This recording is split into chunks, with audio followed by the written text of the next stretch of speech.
Hello everyone, स्वागत है आप सभी का हमारे चैनल स्टडी विद आलोक में। और फ्रेंड्स, आज हम डिस्कस करेंगे हायर एजुकेशन 51 का पेपर, जिसका एग्जामिनेशन आपका अभी जो है 16 अप्रैल को हुआ है।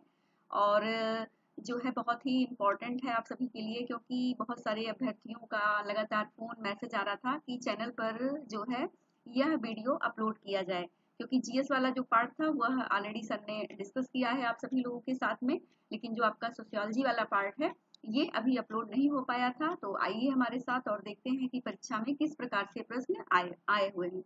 तो देखिए, यहाँ क्वेश्चन नंबर 31 में पूछा गया है कि निम्नलिखित में से कौन सी प्रविधि दैव निदर्शन की प्रविधि नहीं है। तो आप सभी लोग इसको फटाफट मैच करते हुए चलिए। अगर वैसे तो सभी चीजों को ढूंढ करके सर्च किया गया है कि ज्यादा से ज्यादा जो चीजें हैं वो क्लियर हो जाएं, ताकि आप सभी लोग एक बार अपना जो मैच करना है वो मैच कर लीजिए। और जैसा कि सर ने बताया है मेरिट वगैरह के बारे में, सर ने ऑलरेडी डिस्कस किया हुआ है, तो आप सभी लोग अपना एक जो है आंकड़ा तैयार कर सकते हैं कि कितने करीब में आप लोग जा रहे हैं। ठीक है, तो पेपर देखा जाए तो मॉडरेट था, सोशियोलॉजी वाला भी, जीएस का भी। और इसमें मान के चलिए कि जिन लोगों ने भी जीएस में 20 और सोशियोलॉजी में आपका जो है 50+, ठीक है, तो इसलिए जो है दोनों मिला करके लगभग 70 इस तरीके से आंकड़े लोग बता रहे हैं कि मतलब इतना है। तो अगर इतना आप 70 हैं प्लस में हैं तो आप सिक्योर जोन में अपने आप को समझिए, और अभी से ही इंटरव्यू की तैयारी भी करना स्टार्ट कर दीजिए। ठीक है, और बाकी जो मेरिट है वो तो सर ने बताई ही है कि 66, 67, 68 मतलब जाने की उम्मीद है। तो ये सब चीजें हैं। लेकिन आइए सबसे पहले हम लोग क्या करते हैं कि पेपर का जो क्वेश्चन है वो जो है जल्दी से मैच कर लेते हैं। ठीक है, तो देखिए क्वेश्चन 31 दिया गया है कि निम्नलिखित में से कौन सी प्रविधि दैव निदर्शन की प्रविधि नहीं, यानी रैंडम सैम्पलिंग जो होता है उसमें ऐसी कौन सी जो प्रविधि है, टेक्निक, वो नहीं है। ठीक है, तो फिशर और एड्स तालिका का उपयोग, लॉटरी विद स्नोबॉल निदर्शन, टिपट तालिका का उपयोग। तो इसका जो राइट हो जाएगा फ्रेंड्स वो हो जाएगा आपका 1 वाला। ठीक है, 1 ऑप्शन इसमें करेक्ट होगा, ए वाला। अगला प्रश्न है कि कार्ल मार्क्स के विचार इतिहास के भौतिकवादी धारणा में निहित थे। तो बिल्कुल सही बात है, उन्होंने इसकी व्याख्या की थी। दूसरा जो कथन है वो ये कह रहा है कि कार्ल मार्क्स के अनुसार मनुष्य के विचार सामाजिक जो परिवर्तन है उसका मुख्य स्रोत है। तो फ्रेंड्स, जो कार्ल मार्क्स है वो विचारों की बात नहीं करता है, विचारों की बात जो है वो हीगल करता है। ठीक है, सोशल चेंज के लिए। तो ये वाला गलत हो जाएगा, यानी कि ए होगा, यानी कि ए सत्य है किंतु क्या जो कथन सेकंड है वो राइट नहीं है। ठीक है, तो आपका ऑप्शन 1 ये भी हो जाएगा। अगला प्रश्न है, इसमें देखिए कि कथन दिया गया है सामाजिक अनुसंधान विद्यमान सिद्धांतों के परीक्षण या उनके चुनौती के संबंध में अध्ययन से संबंधित है। तो बिल्कुल है। उसका तर्क क्या दे रहा है, उसका रीजन दे रहा है कि यह नवीन प्रमाणों के प्रकाश में उनमें संशोधन करता है। तो दोनों जो कथन है और उसका जो कारण है दोनों सही है। ठीक है, और इसकी सही व्याख्या भी है। ठीक है, तो इसमें आपका जो बी वाला होगा वो आपका राइट हो जाएगा। अगले प्रश्न को देखेंगे यहाँ पे कि अपराध सभी स्वस्थ समाजों का अभिन्न अंग है। ठीक है, तो जो अपराध है वो जो है सभी स्वस्थ समाज का अभिन्न अंग है, ये किसने कहा है? तो फ्रेंड्स ये कहा था इमाइल दुर्खीम ने। ऑप्शन ए राइट हो जाएगा, ये प्रश्न पहले भी आया हुआ है। अगला प्रश्न है कि पियरे बोर्दियू ने किस पहलू के समाजशास्त्रीय विश्लेषण द्वारा जो हैबिट्स की अवधारणा है उसको विकसित किया था? तो इसका जो राइट होगा वो होगा कबायली समाज में उपहार विनिमय के द्वारा। तो ऑप्शन ए यहाँ पे राइट हो जाएगा। संरचनात्मक सिद्धांत के प्रतिपादक के रूप में किसे माना जाता है? तो फ्रेंड्स यहाँ पे संरचनात्मक दिया है, लेकिन जब आप इंग्लिश में यहाँ पे आएंगे तो आप देखिएगा स्ट्रक्चरेशन। ठीक है, थ्योरी। ये बार बार मैंने जब बीच में अभी जब फ्री टाइम था तो मैंने जो तैयारी कराई थी आप लोगों को उसमें बताया भी था कि स्ट्रक्चरेशन और जो संरचनाकरण है, संरचनात्मक है, ठीक है, संरचनावाद है, और संरचना शब्द की बात किसने की थी? तो ये सभी चीजें मैंने बीच में चर्चा भी की थी कि संरचनाकरण हो गया वो आपका गिडिंग्स का हो गया। तो आप इंग्लिश भी एक बार देखिएगा, पूरी चीजें वहां पे नहीं देते हैं हिंदी में। ठीक है, लेकिन इंग्लिश में इन्होंने पूरा लिखा हुआ है डिटेल्ड में। तो ये सब चीजें हैं छोटी छोटी, देखिए क्वेश्चन बन करके आते हैं। अगला क्वेश्चन है कि कौन सा गांव जो है एस.सी. दुबे द्वारा किया गया है? तो जो है इन्होंने समीर पेट का किया हुआ है। ठीक है, अगला क्वेश्चन है कि निम्नलिखित में से किसने समझाया कि विशिष्ट प्रकार के परिवार केंद्रित संकेंद्रित क्षेत्रों में बसने की प्रवृत्ति है? तो ये आपका बर्गेस का हो जाएगा, ऑप्शन बी यहाँ पे राइट होगा। अगला प्रश्न है कि निम्नलिखित में से किसने लोक नगर सातत्व की अवधारणा का प्रतिपादन किया था? तो ये रॉबर्ट रेडफील्ड का हो जाएगा, जो है बहुत ही इंपॉर्टेंट ये अवधारणा है इनकी।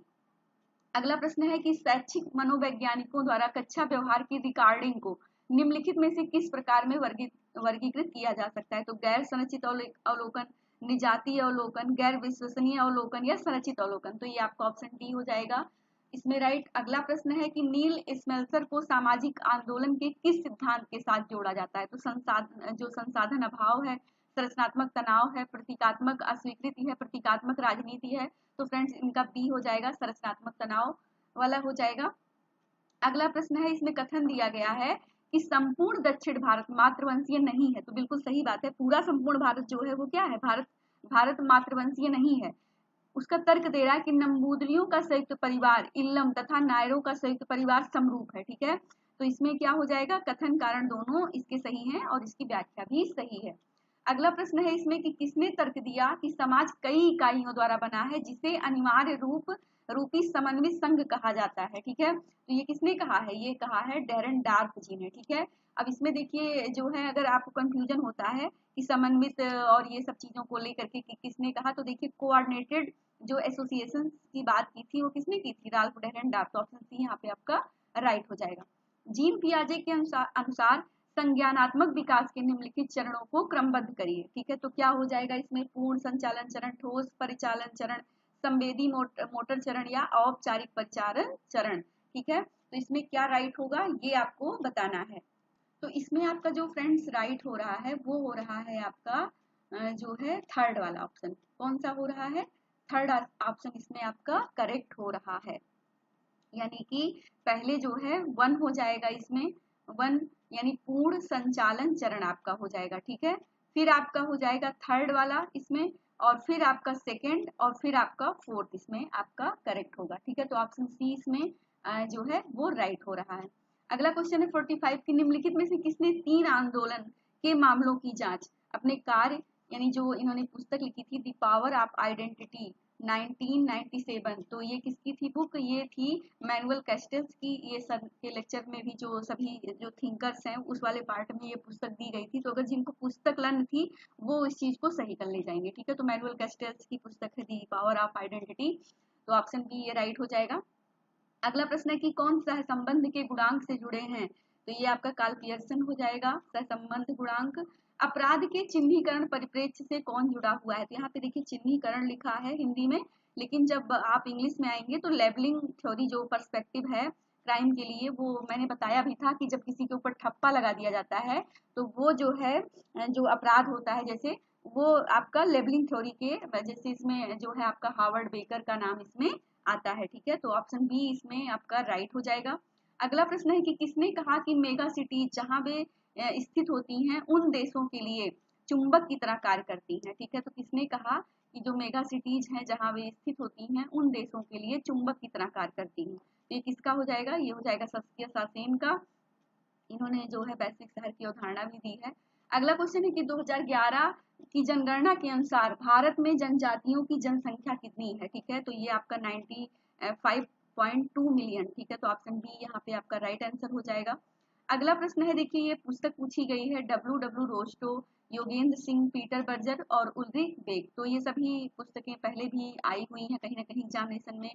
ठीक है, और इसका जो राइट होगा वो आपका जो है हो जाएगा, जैसे W Rostow, Yogendra Singh, modernisation of Indian tradition, Berger की the social construction of reality, Ulrich Beck की जो है रिस्क सोसाइटी की बात करते हैं। ठीक, तो इसमें फ्रेंड्स आपका जो बी वाला होगा वो राइट हो जाएगा। ठीक है, इसको मैच कर लीजिएगा आप लोग। अगला प्रश्न है यहाँ पे दिया गया है कि पुस्तक new rules of sociological method, ये भी बुक मैंने चर्चा की थी, दोनों एक साथ में। जैसे जो आपका the rules of sociological method है वो किसका है, एमाइल दुर्कीम का, लेकिन यहाँ पे क्या पूछा, न्यू रूल्स। ठीक है, तो new rules of sociological method ये किसकी है, एंथोनी गिडिंग्स की। ये सब टेस्ट पेपर में भी लगातार करवाए गए हैं संस्थान में। लुई विर्ट्ज के अनुसार निम्नलिखित में से कौन सी विशेषता नगरवाद की विशेषता नहीं है। ठीक है, तो नगरवाद की जो अर्बनिज्म है उसकी जो है वो कौन सी विशेषता नहीं है वो बताना है।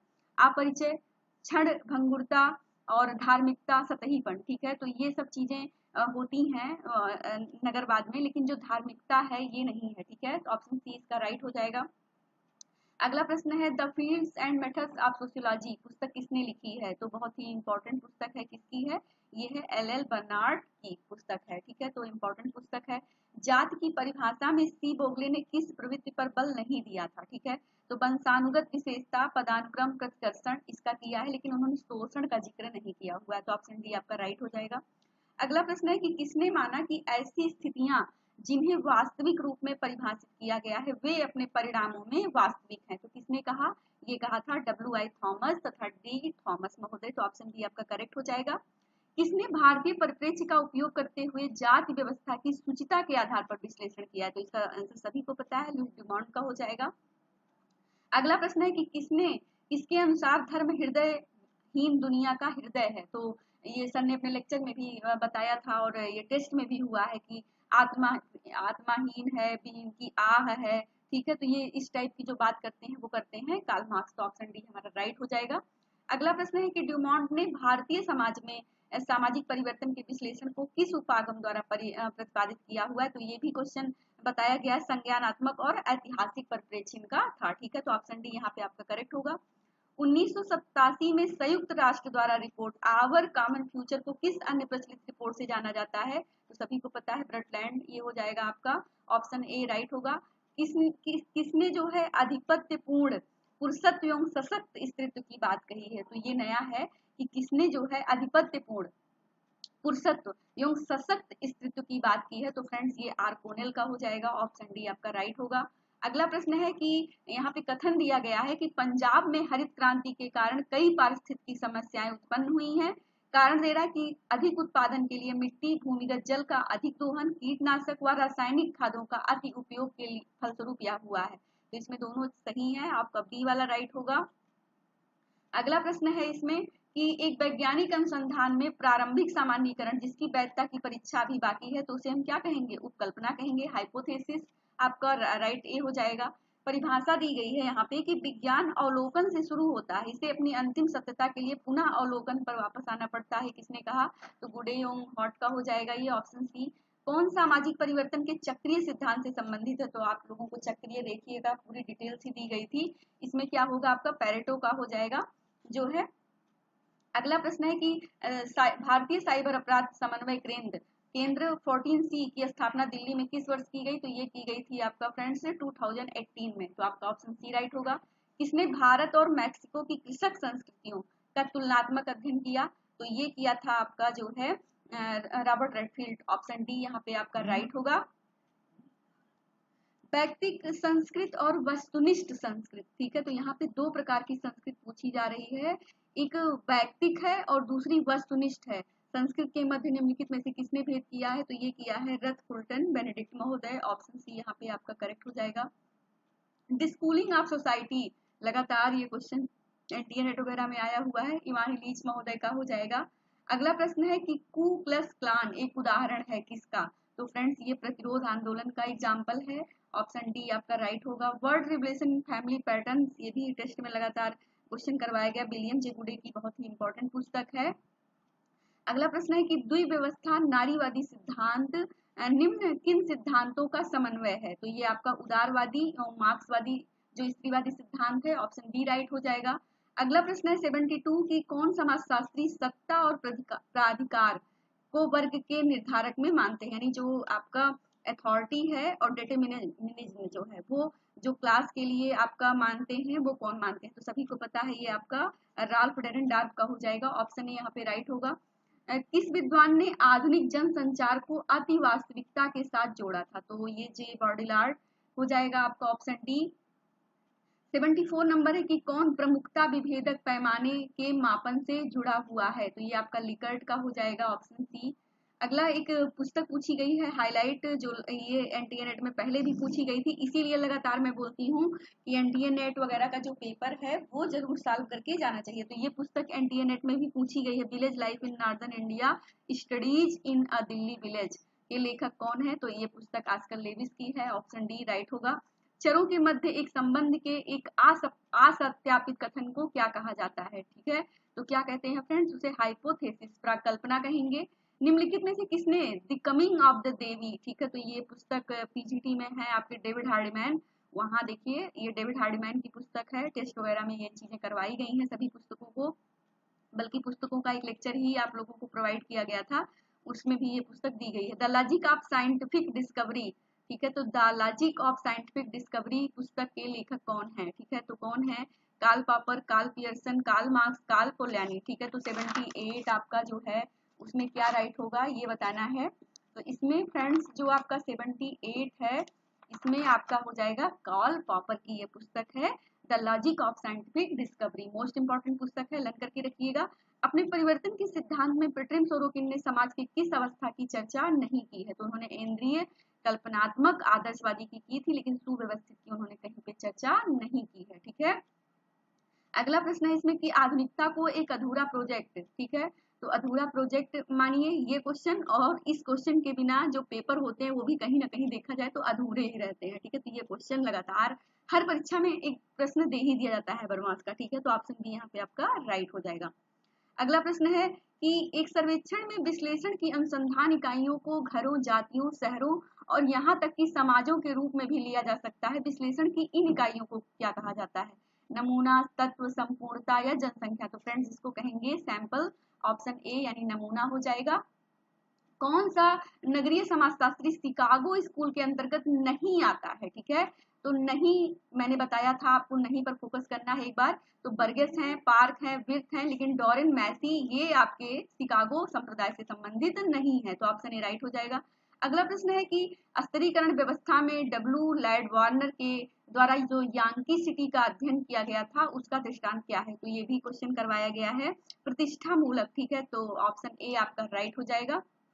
अगला प्रश्न है द लिमिट टू ग्रोथ प्रकाशित की गई, ठीक है, तो ये कब प्रकाशित की गई थी, द लिमिट टू ग्रोथ ये बताना है, थॉमस माल्थस, विश्वास संगठन, यूनाइटेड नेशंस, या जो है आपका इसमें आपका हो जाएगा यूनाइटेड नेशंस, तो इसमें जो आपका राइट होगा वो होगा क्लब ऑफ रोम 1972, तो ऑप्शन बी यहाँ पे आपका राइट होगा इसका आंसर। निम्नलिखित में से किसका मत था कि आधुनिकता एक जोखिम संस्कृत है, ठीक है, तो आधुनिकता एक जोखिम संस्कृत है, ये किसने बताया है, तो देरिडा, हैबरमास, कॉस्टेल्स, एंथोनी गिडिंग्स, तो ये आपका ऑप्शन डी राइट हो जाएगा इसमें।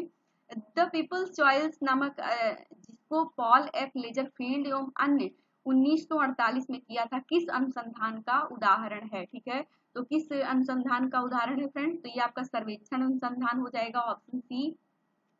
अगला प्रश्न है कि भारत में किस वर्ष बधुआ मजदूरी प्रणाली उन्मूलन जो अधिनियम पारित किया गया था, ये कब किया गया था, तो ये किया गया था 1976 में, आपका ऑप्शन सी राइट हो जाएगा। देखिए यहाँ पे लेखक हैं और उनकी जो पुस्तकें हैं, सी डब्ल्यू मिल्स का क्या हो जाएगा, द व्हाइट कलर क्राइम की इन्होंने बात की थी, कई बार ये मैंने चर्चा भी किया था बीच में जब क्वेश्चन बनाए थे। जो मर्टन की है वो क्या हो जाएगी, तो एक आपका थर्ड, तो ए का थर्ड अगर हम देख रहे हैं तुरंत डी में ही मिल जा रहा है, यानी पहले से ही आपका मैच हो जा रहा है क्वेश्चन, ठीक है, बी का सेकंड भी मैच कर लेते हैं। मान लीजिए आगे आप लोगों का पीजीटी का एग्जामिनेशन जून में लगा हुआ है, आप सभी लोग अभी से ही तैयारी स्टार्ट कर दीजिए, ठीक है। बी का हो जाएगा आपका मर्टन, ठीक है, तो बी का सेकंड सोशियोलॉजिकल एम्बिवैलेंस, आर निस्बेट सी का हो जाएगा 1 यानी कि द सोशियोलॉजिकल ट्रेडिशन, और डेरेनडार्फ की जो हो जाएगी वो हो जाएगी essays on the theory of society, तो इस प्रकार से आपका ऑप्शन डी आप लोगों ने मैच कर लिया। चलिए आगे क्वेश्चन 89 है कि लिंग भूमिका के संदर्भ में ह्यूमन बायोग्रामर की अवधारणा किसने प्रतिपादित की, तो ये इंपॉर्टेंट नया क्वेश्चन है कि ह्यूमन बायोग्रामर, तो ये किसने दिया है, लियोनल टाइगर एवं Robin Fox, option C right हो जाएगा आपका। क्वेश्चन नंबर 90 है कि आधुनिकता को परिभाषित करने के लिए गिडिंग्स ने किस मूल संस्था की बात नहीं की थी, तो पूंजीवाद, उद्योग, सैन्य शक्ति की थी, लेकिन उन्होंने समाजवाद की बात नहीं की थी। 91 है कि वस्तुनिष्ठता, निष्पक्षता में प्रमाण परीक्षण करने की इच्छा और योग्यता है, ये भी टेस्ट सीरीज में लगातार क्वेश्चन करवाए जा रहे थे, ग्रीन महोदय का है, ऑप्शन बी यहाँ पे आपका राइट हो जाएगा। इसने तर्क दिया है कि राष्ट्रवाद, राष्ट्र या राष्ट्र राज्य सभी आधुनिक सभ्यता के उत्पाद हैं जिसका उदय औद्योगिक क्रांति में निहित है, किसने कहा है, तो ये आपका अर्नेस्ट गेल्नर महोदय का हो जाएगा, ऑप्शन बी आपका राइट होगा। निम्नलिखित में से किसने बताया कि किस प्रकार शहर और उनके निवासियों के मानसिक जीवन को आकार देते हैं, तो Tonnies, Robert Park, Simmel, David Harvey, तो आपका ये ऑप्शन बी रॉबर्ट पार्क का हो जाएगा। अगला प्रश्न है कि समूहों के एक संयुक्त द्विसंयुक्त त्रिक में वर्गीकरण का श्रेय किसको दिया जाता है, तो मोनाइड, डायट्राइड, ये मैंने बताया था आप लोगों को, जॉर्ज सीमेल का हो जाएगा। अगला प्रश्न 95 है कि समाज विज्ञान के संदर्भ में किसने फॉसिफाइबिलिटी, ठीक है, शब्द का प्रयोग किया है, ठीक है। तो किसने किया है? फासिफाइबिलिटी, तो ये किया है कार्ल पॉपर ने। ऑप्शन बी जो है ये राइट होगा। जीएच मीड के अनुसार कृत्य के चरण का निम्नलिखित में से अनुक्रम क्या है, ठीक है। तो जीएच मीड के अनुसार क्या होगा ये बताना है आप सभी लोगों को। तो इसमें जो आपका होगा वो होगा आपका बी वाला, यानी कि सबसे पहले हम क्या करेंगे? थर्ड, यानी सबसे पहले आपका होगा आवेग, ठीक है, इम्पल्स, ठीक है, आवेग हो जाएगा। फिर उसके बाद में सेकंड पे क्या होगा? अनुभूति। फिर उसके बाद में वन, हेर फेर करना, मैनुपुलेशन। और फिर आपका जो फोर्थ नंबर है खपत, ठीक है। तो इस प्रकार से आपका जो ऑप्शन बी है वो राइट हो जाएगा मीड के अकॉर्डिंग, ठीक है। तो ये सभी चीजें थोड़ा सा बुक के माध्यम से सर्च की जा रही थी फ्रेंड्स, इसमें थोड़ा सा समय लगा, लेकिन ये है कि आप सभी लोग इसको अच्छे से मैच कर लीजिए अपने प्रश्न पत्र। बाकी तो आयोग की जो आंसर की है वो आएगी ही, लेकिन तब तक के लिए जो आप सभी लोग जो पेपर दिए हैं उसको एक बार मैच करके अपना एक जो अनुमान है वो निकाल सकते हैं। अगला क्वेश्चन 97 की किसने अपने सैद्धांतिक ढांचे में विश्व व्यवस्था की अवधारणा का उपयोग एक औपचारिक विश्लेषणात्मक इकाई के रूप में किया? तो वालस्टीन महोदय का हो जाएगा। अभी बीच में आप सभी लोगों के लिए सर ने ये जो आपका विश्व व्यवस्था जो वर्ल्ड सिस्टम से इकोनॉमिक वाला जो पार्ट था उसकी 5-6 पेज की पीडीएफ और इस पे लेक्चर भी 2-3 सर ने बना के अपलोड किए थे, उसी में से ये सब चीजें देखिए। इमैनुअल वालस्टीन महोदय का है विश्व व्यवस्था सिद्धांत, और जितनी उसमें पुस्तकें थी और जो भी उनसे रोस्टो वगैरह की जो चीजें थी सभी प्रोवाइड की गई थी। तो ये आपका हो जाएगा option D. Bureaucracy and innovation किसकी पुस्तक है? तो 98 का जो है वो जो आपका राइट होगा 98 नंबर में वो हो जाएगा Peter M Blau, Max Weber, R K Merton, Victor A Thompson. तो फ्रेंड्स ये जो आपका ब्यूरोक्रेसी एंड इनोवेशन 1965 है, ये विक्टर ए थॉमसन महोदय की पुस्तक है। ऑप्शन डी आपका राइट हो जाएगा। 99 नंबर क्वेश्चन है कि संघर्ष सिद्धांत मुख्य रूप से किस पर ध्यान केंद्रित करता है? तो ये आपका वर्ग संघर्ष, क्लास स्ट्रगल पे करता है। कार्ल मार्क्स ने इस पर पूरा बात किया हुआ है। ऑप्शन डी इस पे राइट हो जाएगा। लास्ट क्वेश्चन है कि एम ट्यूमिन, ठीक है, मेल्विन ट्यूमिन ने सामाजिक स्तरीकरण जो आपका सोशल स्ट्रेटिफिकेशन का जो सिद्धांत दिया था, इन्होंने जो आलोचना की थी, किसकी की थी आलोचना इन्होंने सामाजिक स्तरीकरण में? तो इन्होंने डेविस योंग मूर की आलोचना की थी और अपना सिद्धांत दिया था स्तरीकरण को लेकर के। तो उसमें इन्होंने जो जिक्र नहीं किया था सर्वव्यापक का किया है, अनुरूप का किया है, दूरगामी परिणाम को लेकर के किया, लेकिन इन्होंने फ्रेंड्स प्राचीन का नहीं किया हुआ है, ठीक है। तो आपका ऑप्शन सी इसमें राइट हो जाएगा। आप सभी लोगों को ढेर सारी शुभकामनाएं हैं। आप लोग पेपर मैच करिए अच्छे से और कॉन्फिडेंस के साथ में लगिए, ठीक है। मान लीजिए नंबर कम है ज्यादा है जो भी चीजें हैं उसको आप ग्रुप में भी डिस्कस कर सकते हैं। और मान लीजिए कि अगर आपको कुछ लगता है पेपर में कि नहीं यहाँ पे अगर कुछ संशोधन वगैरह, तो आप हमें कमेंट बॉक्स में भी अपनी जो सुझाव है वो दे सकते हैं, ठीक है। और पीजीटी का जो एग्जाम है, जो लोग लगातार जुड़े हुए हैं वो सभी अभ्यर्थी अपना जो तैयारी है उसको अभी से स्टार्ट कर दीजिए। टेस्ट पेपर वगैरह डेली दीजिए, प्रैक्टिस करिए, ठीक है। और जो है अभी से ही उस पेपर के लिए लग जाइए। और एक गुड न्यूज ये भी है कि एनटीए नेट का जो फॉर्म है वो भी आप सभी लोगों का आ गया है।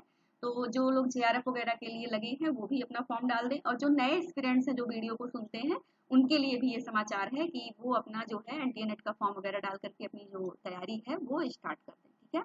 तो सभी को ढेर सारी शुभकामनाएं। ऑल द बेस्ट, शुभ रात्रि।